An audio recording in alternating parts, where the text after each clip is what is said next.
Today's lecture, of course, like I said, a part one of part two, lectures I'll have on the Reformation. I'm going to kind of go into the background of the Reformation, like kind of when it started, which kind of starts kind of close to about the 1500s, about. And then I'll kind of talk about how it kind of spreads throughout Europe, and you have different forms of Protestantism that kind of, are created, like Lutheranism and I think Calvinism were the two main ones that kind of evolved from it. The Catholics have their own too. It's called different names: Catholic Reformation, the Catholic Revival. I think the Protestants call it the Counter-Reformation is what they dubbed it overall. So anyway, yeah, I do have, of course, a PowerPoint lecture. Of course, I'll be using, as you see there, the Reformation. Of course, I'm going to talk about, I guess the first thing I usually talk about was, what exactly was the Reformation? Of course, it's called different names. They often call it Reformation, for short. Usually Protestant Reformation is the common nickname, as you saw the little short documentary I kind of showed you the other day that we had. The Reformation, it's the dates of it are mostly between the 16th and 17th centuries. Those are the peak of, I guess they say it starts with Martin Luther, posting the 95 Theses, October 31st, 1570. That's about the date when it was published and it goes up to the 30 Years' War. Got to kind of go to the slide right here, but kind of give you a definition right here. Primarily, it was a religious schism in the Catholic Church, where it formed these new religions, like new Christian religion, which became what we call Protestantism, as they call it. And the word protest, as you saw that documentary the other day, the fact that they were protesting against the Catholic Church and I guess how they treated Martin Luther and so on. And so Martin Luther was the one who started it. And so Protestantism was born after that. And because of the influences of Martin Luther, you get, the Lutheran Church or Lutheranism that spawned afterwards. You get these other variations that kind of break away, like John Calvin, influenced Calvinism.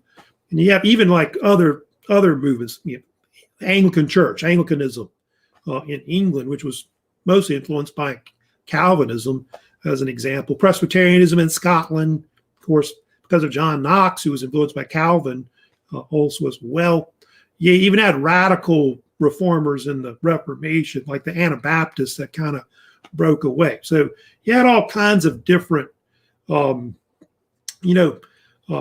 that were part of the Reformation. I'll get to it later. You also had, obviously, the Catholics had their own thing that they had as well, which they tried a revival, as you know, to try to keep Catholics within their church and all that, and keep from leaving, etc. Causes of the Reformation. That's a lot. There's a lot of things that caused it. I mean, some of these go back to the medieval times. You can go back probably maybe all the way back to the Crusades. If you want to go back that far, and maybe before that, I know that, but. There's a lot of things that, of course, influenced it quite a lot. Looks like Violet is joining us, by the way, and also Michelle. So I hope you're having a great morning out there. But yeah, you can name a lot of things that were kind of a problem within the church. They had, I think lay investiture was one of the main things early on they had in the church, where you had like monarchs in Europe appointing clergy, which was a major problem. They had simony was also another problem. Simony was where people were buying and selling church offices. So if you wanted to be a bishop or something like that, you had cases where you could actually pay money to the church and get a position. So some positions in the clergy were not necessarily spiritual. It could have been for money, for power. You may have heard about some of the Medicis and others, like in Italy, were popes who were very powerful, etc.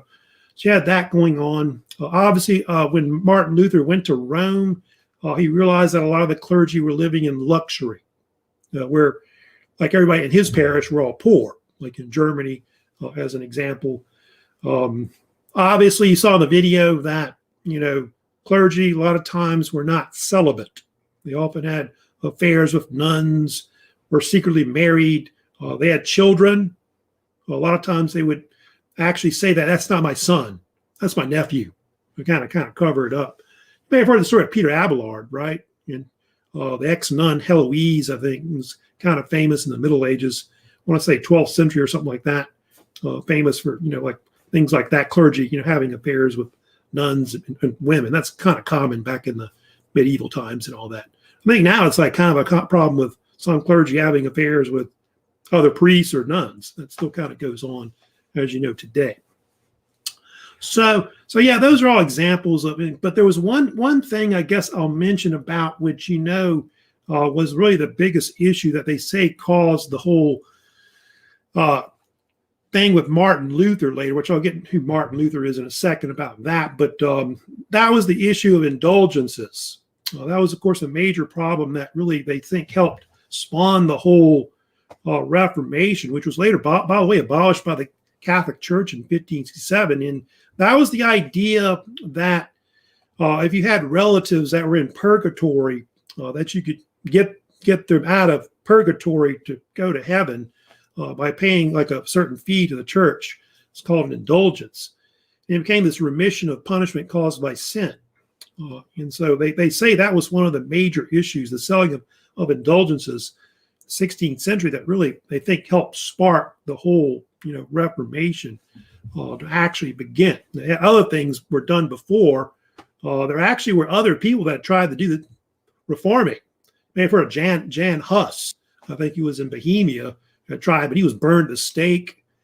John Wycliffe in England, I think, attempted some reforms in the church. He was in prison and died in prison.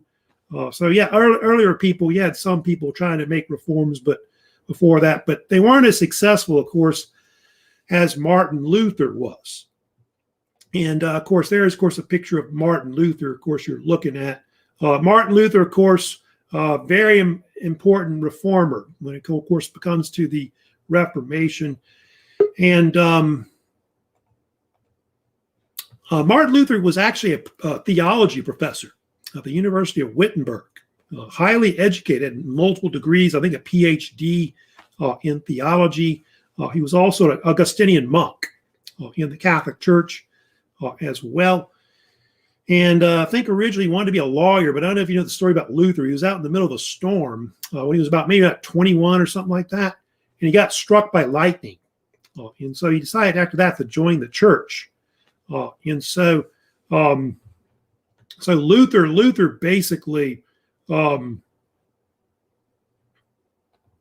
decided to, of course, like I said, join the church at that point. And sure what happened to the background there, but it got lost there. I know there it is right there, Martin Luther. And anyway, there was this preacher going around at the time who was selling until, I think I got a picture of John Tetzel. He's kind of famous in the 16th century. Tetzel was this Catholic preacher that became famous for selling indulgences for money in Germany. And apparently part of why the church was big on trying to do this at the time was because of the fact that in Rome, they were trying to rebuild St. Peter's Basilica. So the church was trying to raise a lot of money.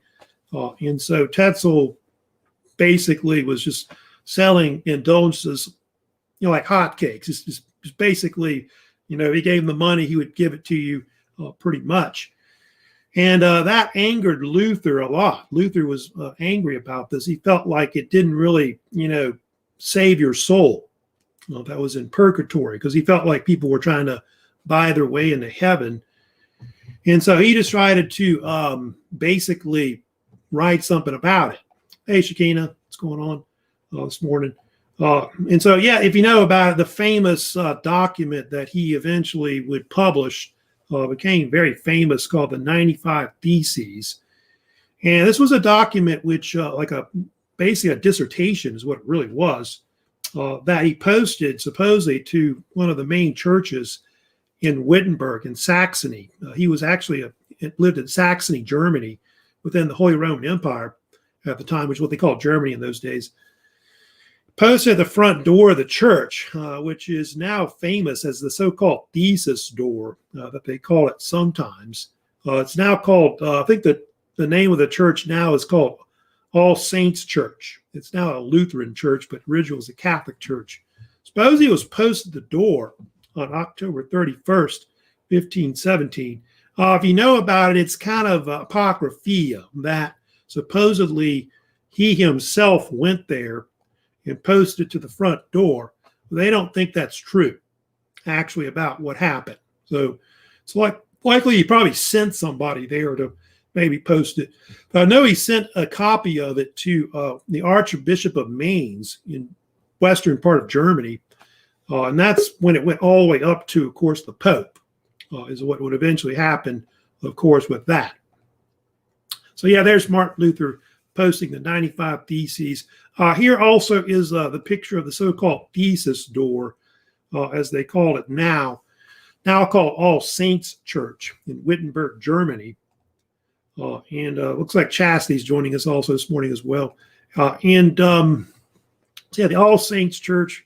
It's got actually now the whole 95 Theses is actually written in the whole thing, like in the whole actual door, engraved into the actual door right there. The 95 Theses didn't just talk about the idea of the fact that, the indulgence issue. It wasn't just that issue. It also criticized the Pope. He felt like the Pope at the time, Pope Leo X, was not really the authority on actual Christianity. A lot of the Protestants think that it's actually only should be the Bible, faith in like Jesus Christ, mostly. And so he basically criticizes them heavily. And what ends up happening is Pope Leo X tries to squash it as heresy. And so he eventually sends him a papal bull, which is like a letter from the Pope, which was sent to Luther in June of 1520. And I believe 41 of the 95 tracts that were in the 95 Theses were actually censored by the Catholic Church. And he was told to recant within 60 days. Heresy. But Luther refused to recant, and he never recanted, if you know about this. He actually burned the actual papal bull, I think in December of 1520, and it later caused him to be excommunicated by 1521, which was 500 years ago. So Luther is still excommunicated today. The Catholic Church has never lifted it. You know about that. Yeah, hey, Michaela. She's in StreamYard.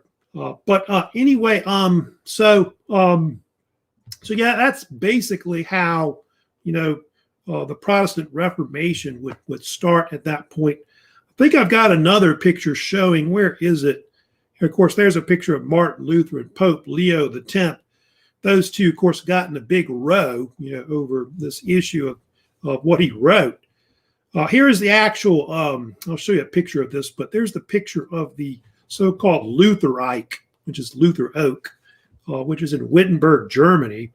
Supposedly that is the site of where Luther and some of his supporters gathered, I guess, at that point to burn the papal bull, which I think some people think that's actually when the whole Reformation really starts, is when that occurs. And that's just the site of where they think he burned it. And they put that oak tree there later. So the tree wasn't there when he burned it, but they just put it there. Must have been put there like a century ago or so. But anyway, so that's basically what's going to happen, because the fact that Luther, does this, it causes basically the first Protestant religions to break away. You'll see the rise of the Lutheran Church, Lutheranism, as they called it, which will kind of form a way, which will be based on a lot of the, beliefs of Martin Luther and his ideas. They kind of, Luther didn't really like the name Lutheran or Lutheranism. He preferred evangelical, is the term he preferred. Church, evangelical church was what he preferred. And it was actually the Catholics that called it that. They call it the Lutheran Church or Lutheranism, named after him. But they kind of took it with pride, kept the name. Kind of like the Calvinists, I think, that kind of also use that later sometimes also as well. That wasn't it. there was also another deal I did want to mention about, which is true about Martin Luther. He was given another chance. I don't know if I'll kind of mention about this story about Martin Luther before I move on. But Martin Luther did actually meet with what was the so-called Diet of Worms. The Diet of Worms was the main kind of like a parliament of the different social classes that were in Germany at the time, in the Holy Roman Empire. They met at Worms, which is in Germany. The W is pronounced with a V. And at the time in Germany, the ruler of Germany was an emperor named Emperor Charles V. And so they basically in 1521 gave Martin Luther like a second chance, like to recant basically. I think they met on April 18th, I believe was the date, 1521. And Luther refused to recant. He wouldn't recant. And so what happened after that was Charles V declared that Luther was an outlaw, and they issued this thing called the Edict of Worms that basically declared him an outlaw, to be arrested as a heretic. And I think it banned a lot of his writings, is what it also did. Like nobody could read it and all that. But that's, of course, what happened because of the printing press, like John Gutenberg and all that, who had been that years back. A lot of his writings, the whole Protestant movement spread like wildfire, because of, the printing press and all that. I think without the printing press, it might not have spread like it should have, at the time. What ends up happening is you have these different rulers in Germany. A lot of the German nobility, they start to protect Luther. They start calling themselves Protestants because they felt like what the Catholic Church was doing, that Luther was wrong. And I think they start calling the Catholics, they call them Romanists, because they felt like the church is kind of trying to control everything from Rome and all that. They're trying to put money in Rome's coffers, but not in Germany. And so a lot of these nobility begin to support him. And so that's where the term Protestant comes from, the fact that they were protesting against the church. And there was one ruler of Germany that helped protect him named Frederick III, who was the ruler of Saxony. He was called Elector of Saxony. He actually gave Luther protection so that he wouldn't be arrested or killed. And he put him up in his castle, which is true. There's a famous castle in Germany called Wartburg Castle, city of Wartburg. And that's where Luther really, they think, started the whole movement to really, I guess, spread the ideas of Lutheranism later. And at that castle, by the way, if you know about it, Luther became famous for translating the Bible, like the New Testament, into German. Because at that point, I guess you either read it in Greek or Latin, the Bible at that time. So those are things that Luther helped to influence overall. So they couldn't stop it, and I'll get to it later. But Charles V of Germany is going to have to kind of create some kind of peace, because it's going to almost create like open warfare between Catholics and Protestants. I'll get later to the Peace of Augsburg on 1555, I think. Yeah, it's a little later. What year is that one? That's a little later. I'll talk about that one. 1555, I think, is the date. But I'll get to that later when that was. But let me talk about some other things about. I want to get into kind of discuss the differences, like what was some of the differences between Lutheranism and also Catholicism, which I've kind of got a little slide here showing you the differences between the two religions. The first one that broke away, I told you that Luther didn't like Lutheranism. He called it evangelical or even Christian, I think is another term they sometimes use also. So you have these two differences between Lutheran on the left and Catholic, of course, on the right. Of course, Luther, if you know about it, invented this thing you may have heard about. So I'll kind of see if I can find it down here somewhere. But they created this thing called the so-called solas. I could find it where it is. I don't know where it is. Thought it is in here somewhere about the sola. Oh, there it is, the solas.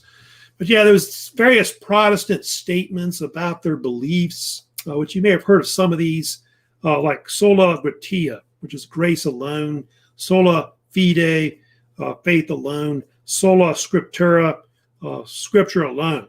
I think there's some other ones too you may have heard of called solus Christus, which means Christ alone, sola Deo gloria, which means to glory of God alone. So there's like actually 5 of them they kind of put together.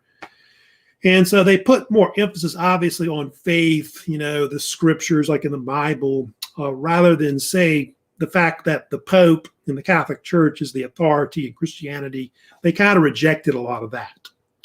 So they think that the Bible is the truth and not just what the Catholic Church teaches, more or less. You can see on the left versus the right, most of the sacraments were rejected except for baptism and communion. So those things were kind of kept. And then the Catholic Church later kept all of theirs. Their priests can marry. I told you how Martin Luther, by the way, would marry. He actually married a former nun. You know about this, Katharina von Bora, a former nun. He married her in 1525.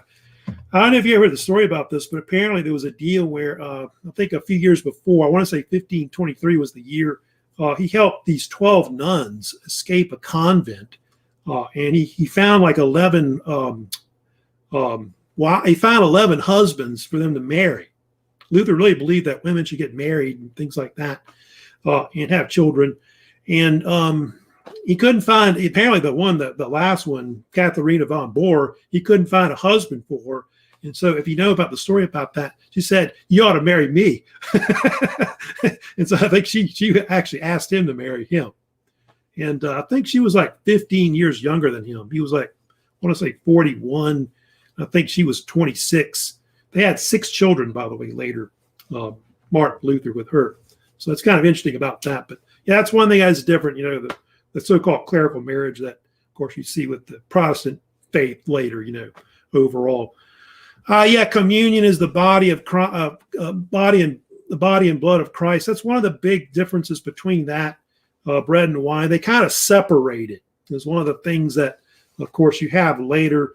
I think I've got a slide on that showing that about the difference between the two, but the two faiths have like these 2 different differences between them. Consubstantiation versus transubstantiation. I think they think it's present there, but the transformation doesn't really happen. It's like side by side with it, I think is what the Lutherans believe.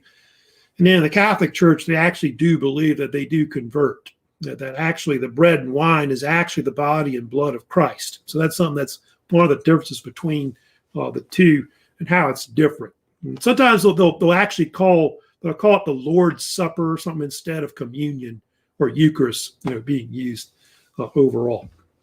So those are some of the differences, between Lutheranism, the Catholic Church that forms, and Lutheranism is mostly popular in northern Germany. It spreads into Scandinavia. It is one of the largest, Protestant faiths in the world. I forget how many followers it has, but it has millions of people that, of course, are considered Lutheran or forms of Lutheran, of course, that are around. All right. Now I'm going to move on next. I'm going to talk about another famous Protestant reformer who was also big as well in the Reformation. You have what they call Calvinism, which comes next in the 16th century, which the actual man was John Calvin, who was a French reformer. I know it sounds English, the name, but he's actually French. He was born in France in 1509. Actually, his real name is Jean. I think they usually say Colvin or Calvin, or even, I think, Chauvin is sometimes how they say the name. So, Louisiana, we have kind of names like that. Chauvin, Colvin, which are kind of similar to it, that are kind of heard of here in Louisiana. That's kind of like the same kind of name. Chauvin, I think, is common in Louisiana. I know I've heard of. And so it's kind of similar to that name that he had. But the English called him John Calvin, and that's the name that kind of stuck later. And he basically, the name Calvinism kind of was born from there. Calvin, by the way, was not originally in the church, the Catholic Church, like a priest or whatever. He was actually a lawyer. I think he studied at the University of Paris in France. And then I think around, I want to say 1530, he decided to join the Protestant movement. And French Protestants that are in France later are called Huguenots, which I'll kind of talk about them later.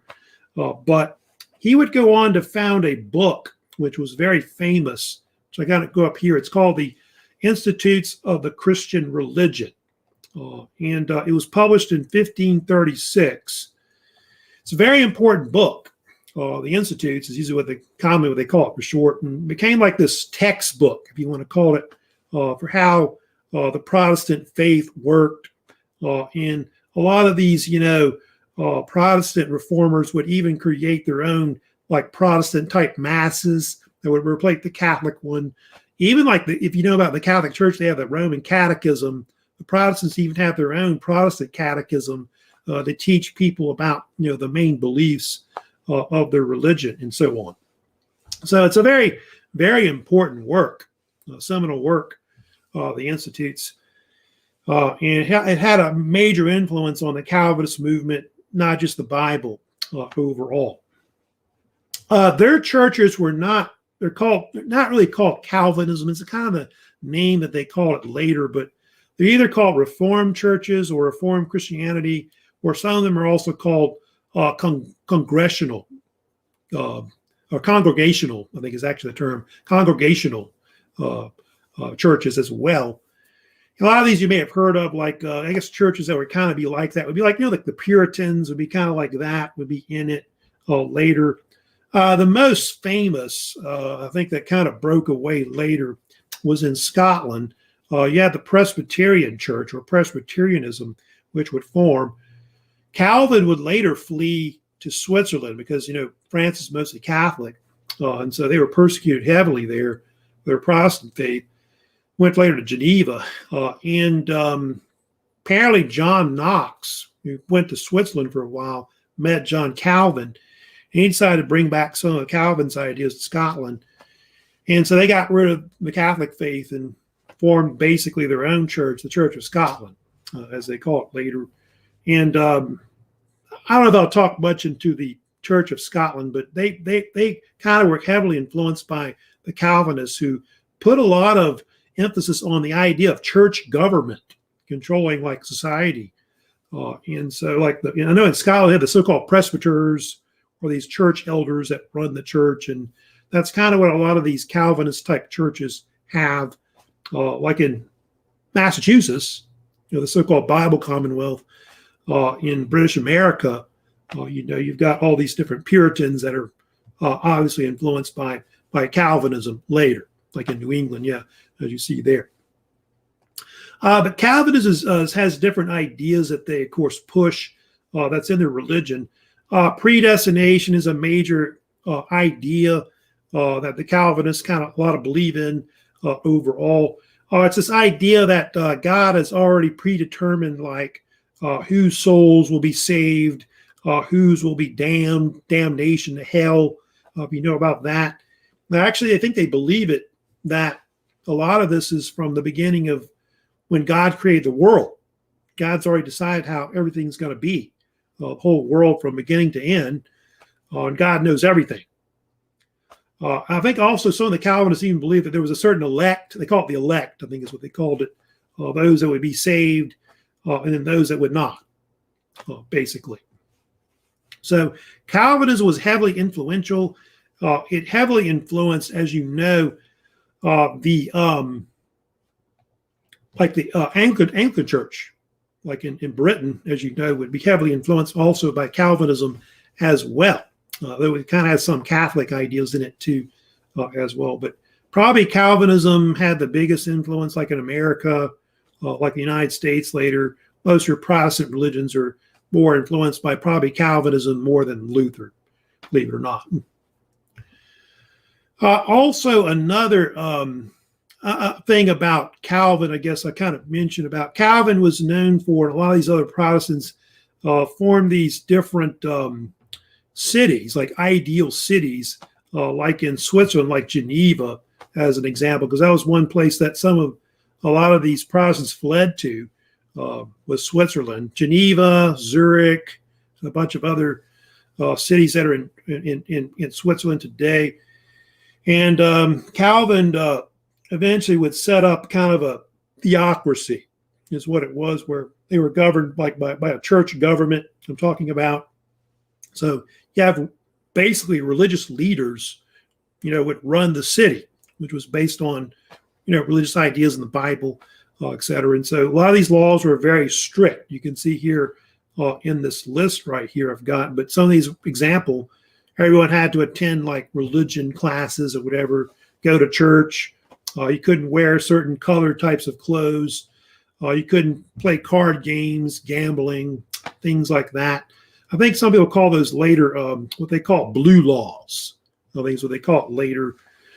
No having fun on Sunday, no singing, no dancing, sports, and things like that as examples. Violation of any laws, you could end up in jail, excommunicated, or banished. There are even some cases where some people were executed in like Switzerland for disobeying whatever kind of laws that people went against. And this same thing happened, and if you know about this in, I think in the Bible Commonwealth, I know in like Massachusetts as an example with the Puritans, they had the same thing going on too as well. Same thing happened in England with the Puritans, like Oliver Cromwell, if you know about that. Very strict ideals being pushed within society. So it's not like that anymore as much, but that's something that was a long time ago that Calvin and others were kind of known for, more or less. Another famous figure that was also in the beginning of the Protestant Reformation was Ulrich Zwingli. He was, of course, a very famous Swiss reformer who mostly based his movement in Zurich. I think they call it Zwinglianism or something like that is what they sometimes called his movement overall. He actually died young, though, in 1531, but he had a lot of influence as well. And he had ideas like these are some things that he came up with too, but he favored, just like Luther, the idea of clerical marriage. So I think he went on also to marry. I think all of them did. John Calvin married, he married, Luther married as examples. He also wanted to close down convents, close down monasteries. I think he was one of the first to support these ideas as well. And also he was very influential in what they call humanism, Christian humanism, which was like a Renaissance movement to kind of look at religion, not just biblically, spiritually, but also scholastically as well. We're scholars as well, not just people that are spiritual, whatever. So these are kind of ideas that Zwingli kind of, supported. And Luther and Zwingli were kind of on pretty much on par and everything.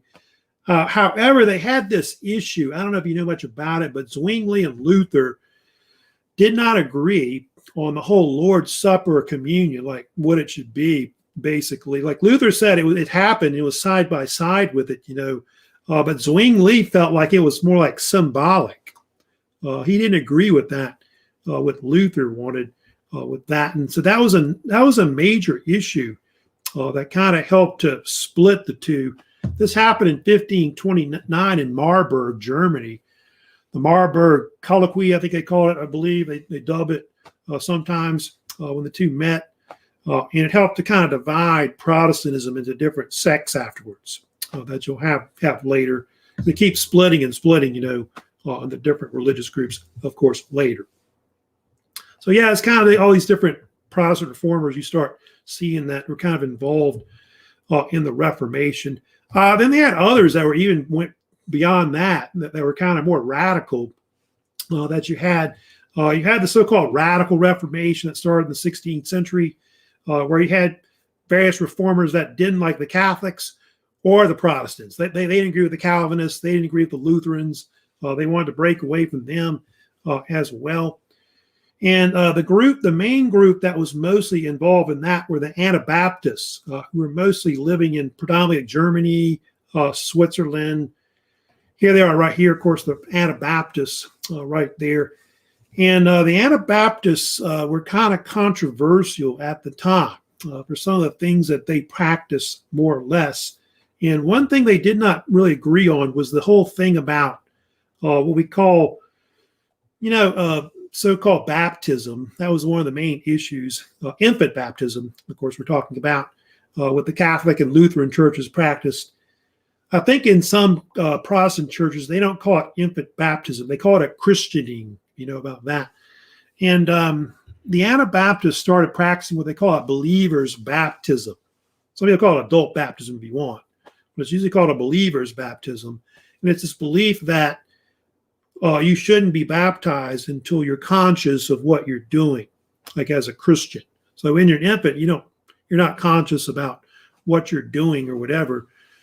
And so they believe like maybe, I guess when you reach maybe puberty or whatever, 12, 13, whatever it is, I guess considered adult back then, that's when you would be baptized pretty much.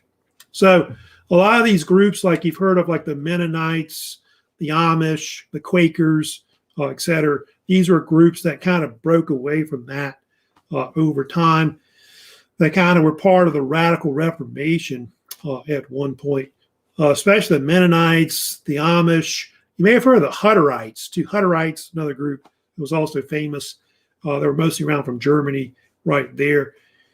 And that's where you get the Baptist movement. The Baptist movement later took off, I think, in the 17th, 18th centuries that you have now, like the Baptist churches, et cetera, that they were influenced by the Anabaptists originally, which there's not that many people that practice Anabaptism. I believe the Mennonites is your largest group that's considered Anabaptist today. But we're more familiar with the Amish, the United States, especially if you go like places like Pennsylvania, Ohio, in those areas overall. They are known for living within their own communities, like mostly like farming communes. So a lot of the Anabaptists are kind of known for like these socialist type ideas, where everyone kind of works in harmony as a community to live together. And they have common goals, common spiritual ideas. And as you know, the Amish as examples, it's like they're living in the 18th century still, horse and buggy. They refuse to accept modernity, as you know, the modern times overall. So here's a map, by the way, showing the areas where a lot of the so-called Anabaptists started. So yeah, most of them started within the Holy Roman Empire, I believe maybe in Switzerland and northern Poland, and also the Netherlands, I think is where they were based too as well. But most of them are based in the central part of Germany right there. They're actually part of this thing called the German Peasants' Revolt that happened in the 1520s, where a lot of them kind of joined against the Catholics and the Protestants. And they kind of become part of a movement later that becomes popular. But a lot of them were persecuted. Many of their founders of some of these, like the Amish, I think the founder of the Amish, founders, I want to say the Mennonites, a lot of them were killed, about that. Like some were burned at the stake, et cetera. And then, of course, you also got, I want to mention today, the English Reformation as well. That's, of course, another famous part of the Protestant movement that kind of broke away as well, where you've got Henry VIII. You've heard of him, King Henry VIII, of course, very famous. The Reformation, English Reformation, that was something that started later in the early part of the 16th century. Started about, I want to say, 1530s, 1540s is when it began. They later call it Anglicanism, as you know, later called the Church of England. And this particular church later became more of a Protestant church that was heavily influenced by Calvinism, although it kept some Catholic ideas. As you know, it has like bishops and like archbishops and things like that. The idea of priests were kept within the church, which is later. But his church, Henry's church that he created in the early 16th century was actually caused by the fact that Henry wanted to annul his first marriage to Catherine of Aragon, who was a Spanish princess. They married in, I think, 1509. And he only gave him like one legitimate daughter. He had no male heirs that could, take the throne. And so he wanted to remarry. And so that's why he ended up forming this church, wanted to break from the Catholic Church so he could remarry. They wouldn't give an annulment to him, is what it was. And so that was his reason for actually doing it. Henry is later famous for his six wives of Henry VIII, you've known of, which I won't talk about today, but I'll get to that later when we get to history of more into England later in the 16th century. But he does end up having one son later that survives, Edward VI, and Edward VI is actually the first Protestant king of England that you have later. He's one that really starts making the Anglican Church more into a Protestant type church, because originally it was not. It was actually this quasi-Catholic church with him at the head of it, like the supreme head of it and all that. I think they call it Henrician Catholicism was initially what they called it in England, English Reformation. Then later under Edward VI and then later under Queen Elizabeth I, they make it more of a Protestant type church like it is more today. But they kept all the, the bishops. They had the Archbishop of Canterbury, Archbishop of York. They kept all these, different clerical officials in it, which was different from what they have in some of the Protestant faiths. In some Protestant faiths, they don't even have like priests and things like that, if you know about that. But he would go as far as later, we'll talk about it, how he would just take over everything. Anything the Catholic Church owned, property, monasteries, convents, were all closed. He forced all the clergy to take an oath to him as the king. I'm the new head of the church, not the Pope anymore. And there was even a case where some clerical officials under him would not, as you know, take an oath to him. Like I think Sir Thomas More was the most famous, refused to do that, and he had him executed. So yeah, he was pretty. He was a pretty vicious ruler, Henry VIII. He ruled with an iron fist over his kingdom and all that. But he's one that starts the English Reformation, which will go on and up till the time of Queen Elizabeth. Now, I'm going to, of course, move on. I'll get to it now. We won't talk about it now. There's by the way, the so-called wives of Henry VIII. We'll talk about them later, about them. But I want to get in next to talk about the last thing today I'll talk about, which, of course, will be the so-called Catholic Reformation that they have, which starts about in the mid-16th century. The Catholics go through a period where they go through a Reformation themselves, which I think the correct term is more like a classical revival, or Catholic revival, is what it is, or Catholic resurgence might be a better word to use it with that. And it was this movement to try to reform the church internally, resurgence as in trying to, reaffirm like the Catholic values, views, or theology that's in the church at the time. But it was also a counter-reformation too, to try and, prevent the spread of Protestantism throughout the world, which, at the time was trying to spread like in Europe and would spread also to other parts of the world, America, etc. And so that's basically the whole, movement that kind of got started with that church as well. And I think there was even a case where they were going to try to, I think at first they were going to try to include some of the Protestants in it to maybe talk to them. They totally wouldn't deal with them, though, of course, later. The Pope that started the Catholic Reformation, they're actually one of three popes that were involved in it, but the main one was Pope Paul III, that one, that picture I just showed you. And he started this ecumenical council in 1545 called the Council of Trent, which is in northern Italy, or also called Trento, northern Italy. And this actual council met over a period of almost 2 decades, 1545 to about 1563. And in this particular council, they decided basically that all the things that we've talked about before that were part of the church, they stuck with them. If you know about it, they weren't going to go like the Protestants and, do what they're going to do. I think there was talk of that at first. I know of trying to maybe make a means with them or something like that with the Protestants, but most of them decided to reject all that in the end. And some of these reforms, as an example, they decided to keep all the traditional sacraments that I talked about that were in the church.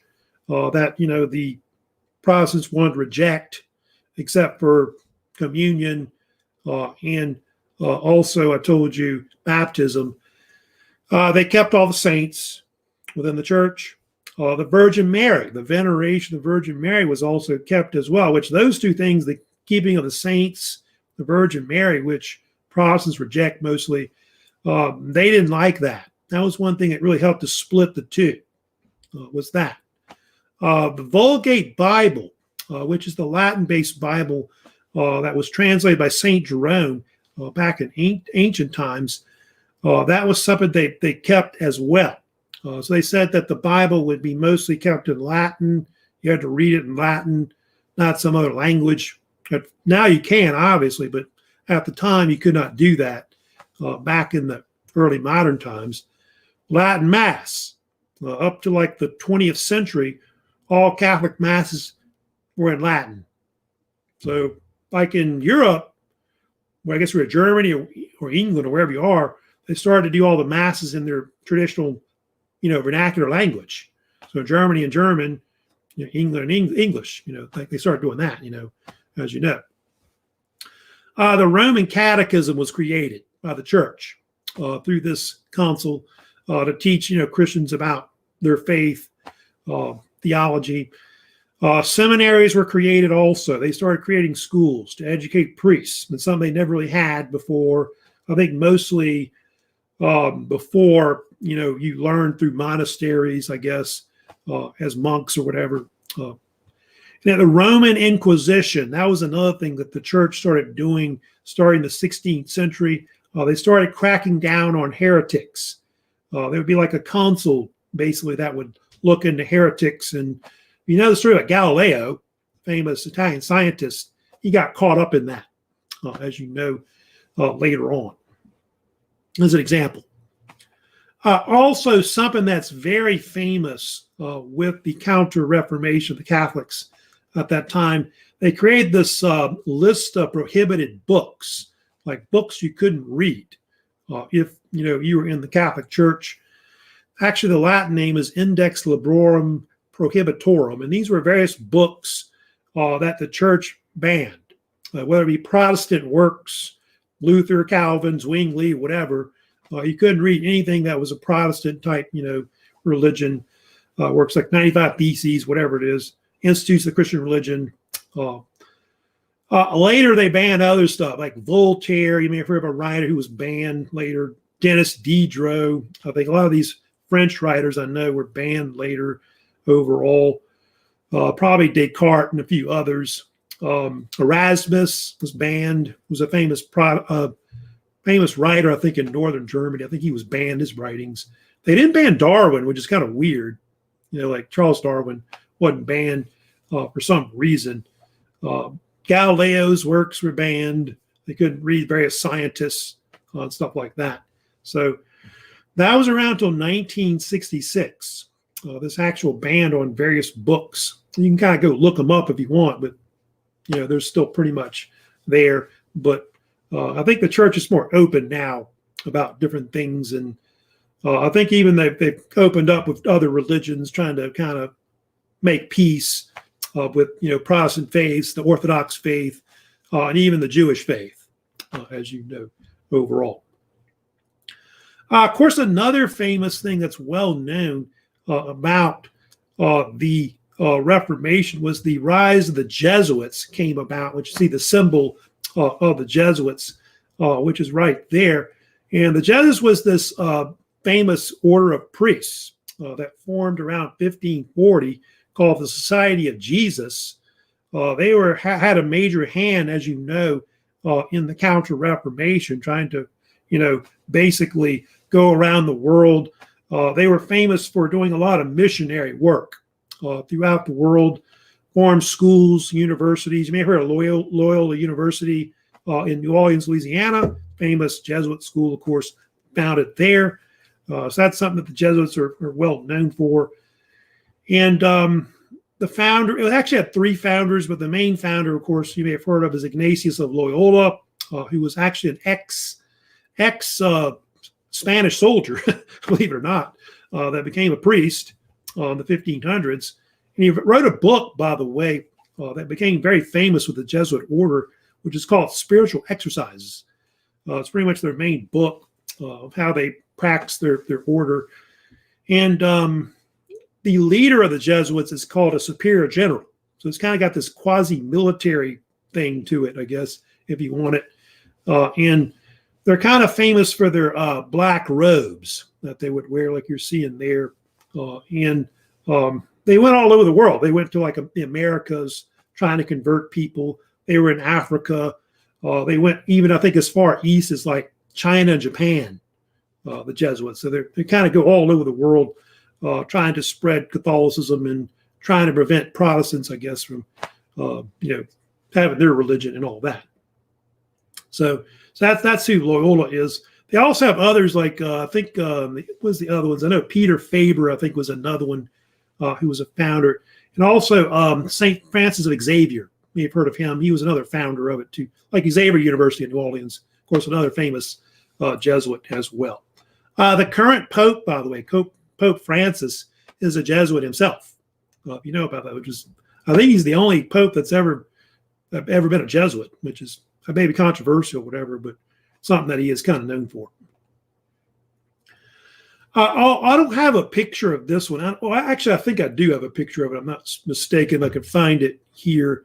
That's kind of a picture right there. But they do have also another order I did want to mention about, Order of St. Ursula. That was something that supposedly came out of the Counter-Reformation too, which was a famous Catholic order of nuns.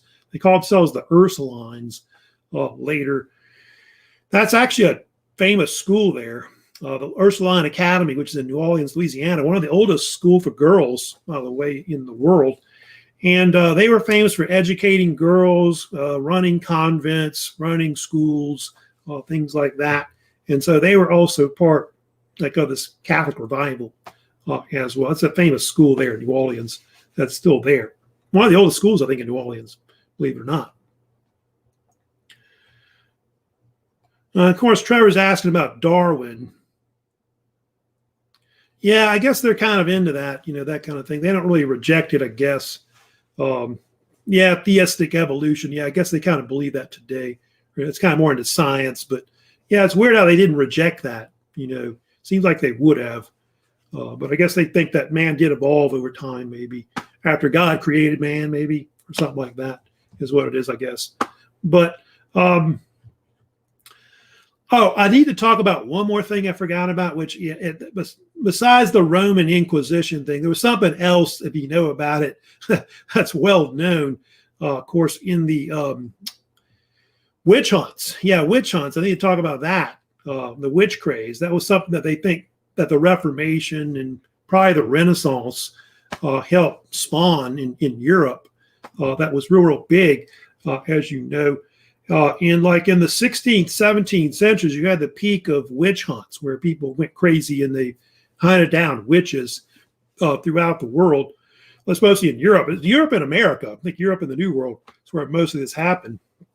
And you can see there in that picture on the right, that little diagram there, you can see that Germany, Switzerland, France, I think, were the main areas where a lot of people were rounded up as witches. They think anywhere from 40 to 60,000 people may have been killed for practicing what they thought was witchcraft back then. And there was even a case where I think Germany was the worst, as you know. There was even a case where they had witch hunters that would go around, hunting people throughout Europe. And there was this famous book you may have heard about that became well known in the age of witch hunting, which was called the so-called Hammer of Witches, or Malleus Maleficarum. You've heard of it. It's a famous book published in the late 15th century by this guy named Heinrich Kramer, who, by the way, was a famous witch hunter in the late 15th century, hunted witches in Germany. And it was basically a manual on how to hunt witches and figure out who witches are and things like that.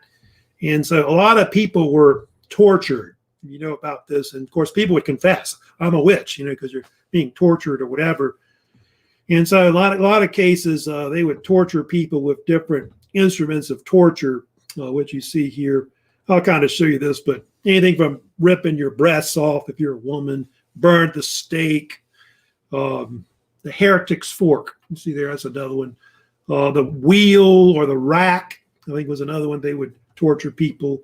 They would torture you by like crushing your fingers or your hands and just all kinds of different ways. I guess boil people in water. They would dunk people in water, and things like that.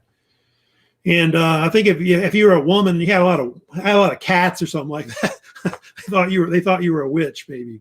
Or I think there was one where you had like a mole on your body, and you stuck a needle through it, and if it hurt, you weren't a witch. If it didn't hurt, you were a witch.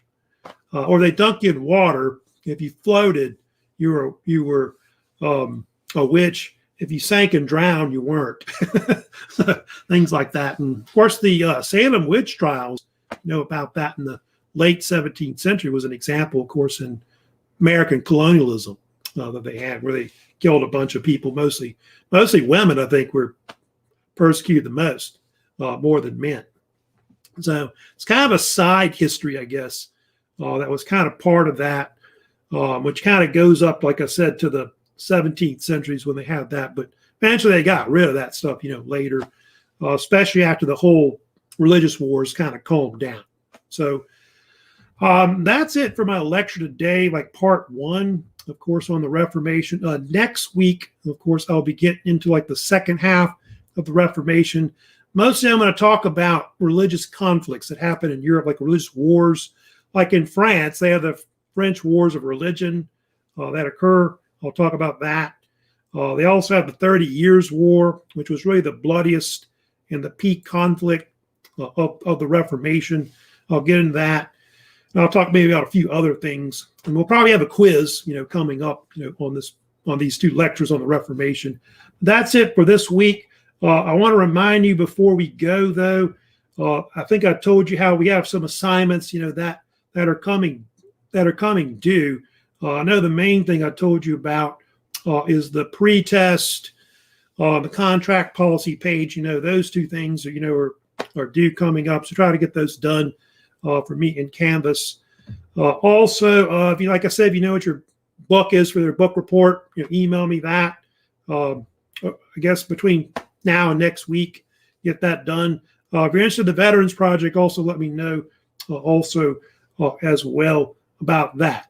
Now, I don't think I have any comments, questions right now about anything. But like I said, if you have any comments, questions later about this lecture or any other, I guess, previous, video I've got on YouTube, let me know about that.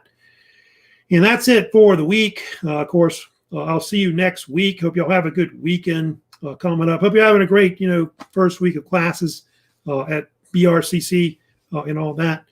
And of course, I will see y'all, like I said, next week. So y'all take care. Have a great, like I said, weekend coming up.